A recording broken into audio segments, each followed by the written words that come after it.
El Señor Jesucristo le bendiga a ese pastor Gámez aquí para darles un resumen del mensaje que predicamos este domingo pasado para los grupos de crecimiento.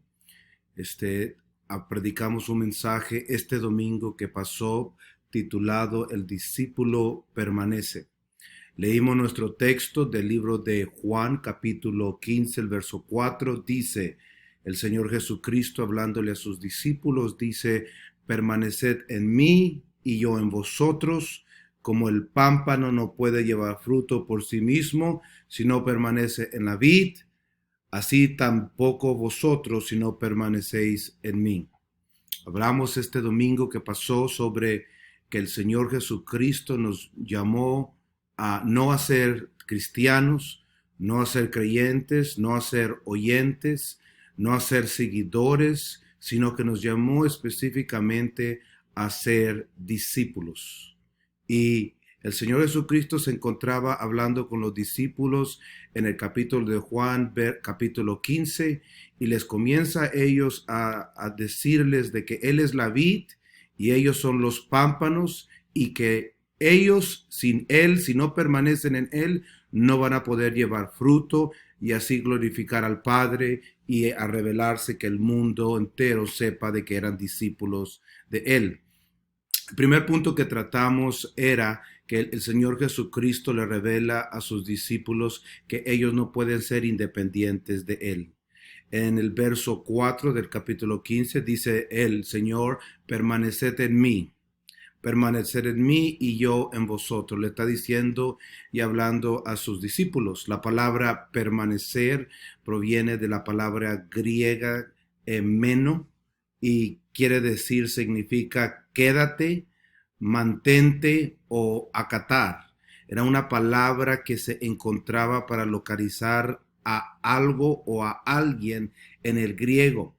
Una persona que corría y paraba de correr y volvía a correr y paraba y volvía a correr y cambiaba su velocidad, era una persona que no permanecía. Una persona que permanecía era una persona que era continuamente, constantemente, iba siempre corriendo a la misma velocidad, iba siempre corriendo a la misma dirección, no paraba, no se detenía, no fluctuaba, no tenía arribas y abajos, sino que su nivel de compromiso, su conexión íntima con el Señor Jesucristo, los pámpanos con la vid, en la metáfora del Señor Jesucristo, estaba siempre ahí.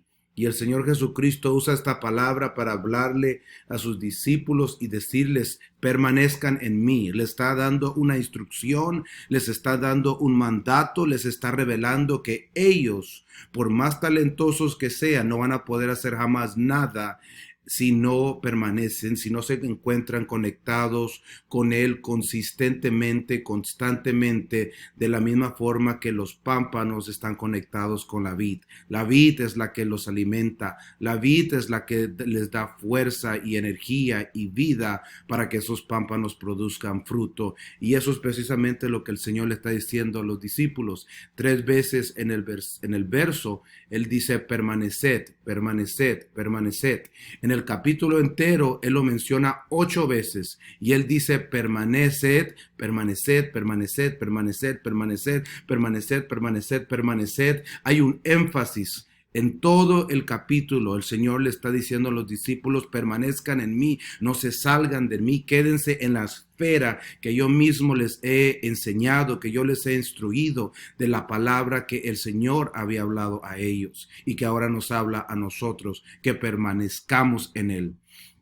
El segundo punto que tratamos este domingo es la relación del Señor Jesucristo con el Padre. Era una relación íntima y es la misma relación que Él usa para describir a los discípulos. Era una relación codependiente. Varias veces el Señor Jesucristo había usado la frase permanecer en mí y yo en ustedes, pero lo había hecho anteriormente, antes de este capítulo, para describir la relación del Padre y la relación del Hijo. En otras palabras, la relación de la carne y la relación del Espíritu. En el capítulo anterior, el Felipe se encuentra uno de los discípulos con el Señor Jesucristo y le dice: Señor, muéstranos al Padre y nos basta. Y él le dice: Felipe, yo soy el Padre y el Padre es en mí. ¿Cómo tú me dices que te muestre al Padre? El que me ha visto a mí ha visto al Padre. No estaba hablando de dos personas, sino estaba hablando que la carne depende del Espíritu de Dios. Y él mismo dice que todas las obras que él estaba haciendo aquí terrenalmente no las hacía él, sino el Padre que moraba en él, el Espíritu de Dios que moraba en él. Así que esa es la relación íntima que él tenía con el Padre, y es la misma relación que él busca tener con nosotros, sus discípulos. Por eso en el verso 15, el verso 4 del capítulo 15, les dice: permanezcan en mí y yo en vosotros. En otras palabras, tiene que haber una relación íntima, tiene que haber una unidad, tiene que haber algo ahí que no separe uno del otro, porque cuando uno permanece en el Señor, uno produce fruto. Una cosa hace que produzca otra cosa. Un pámpano no puede estar conectado a la vid, a tener agua y sustancia y nutrición y alimento, y no producir fruto. Es imposible.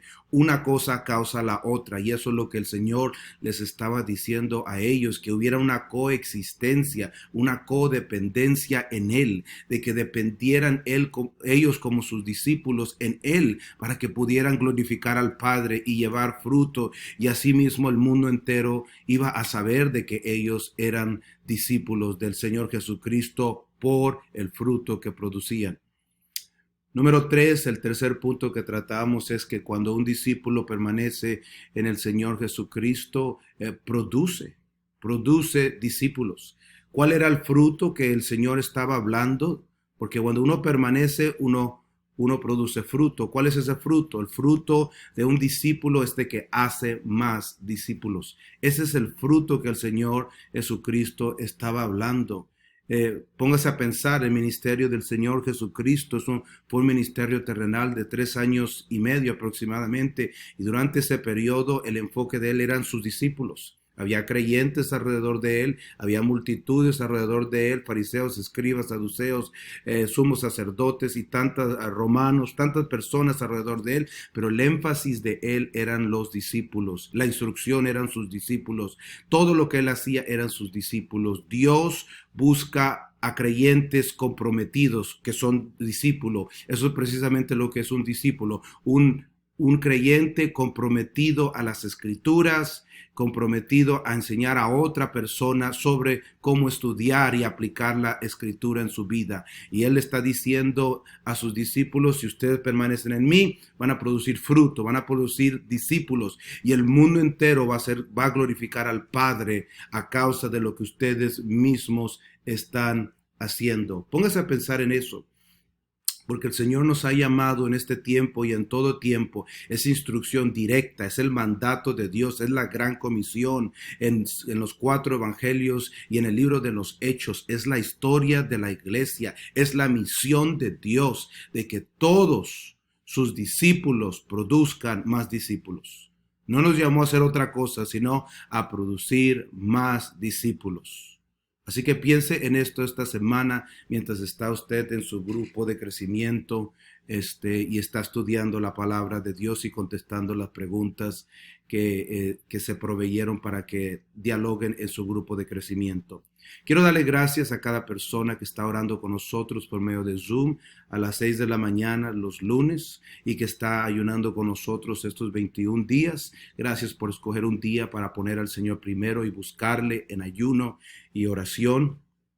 Gracias a cada persona que está buscando de Dios en estos tiempos que estamos viviendo. Recuerde traer su ofrenda este domingo, recuerde traer su reporte este domingo.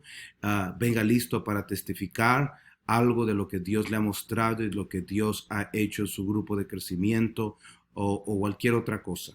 El Señor Jesucristo le bendiga. Tenga un hermoso día. Bendiciones.